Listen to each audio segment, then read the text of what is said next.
Hello বন্ধুরা, সকলে কেমন আছো? আশা করছি সকলে খুব ভালো আছো। আর দেখো, আজকে আমি চলে এসেছি একটা রেসিপি নিয়ে। আজকে অনেক দিন পরে আমি দই কাতলা রান্না করছিলাম, তো ভাবলাম যে তোমাদের সঙ্গে কেননা রেসিপিটা, এই রান্নাটা একটু শেয়ার করা যাক।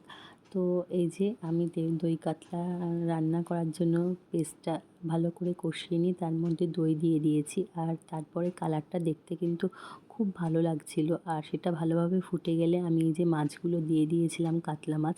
সাধারণত কাতলা মাছ আসলে বাড়িতে ঝোল বা মাছের কালিয়া টাইপের হয়।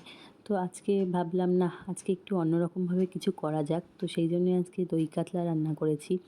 এটার টেস্টটা কিন্তু খুব ভালো হয়েছিল খেতে, আর দেখতেও কিন্তু খুব ভালো লাগছিল। এই যে ফাইনাল হয়ে যাওয়ার পরে এটা হচ্ছে দেখতে এরকম হয়েছিল। তো তোমরা কারা কারা দই কাতলা পছন্দ করো সেটা অবশ্যই আমাকে জানিও। Thank you.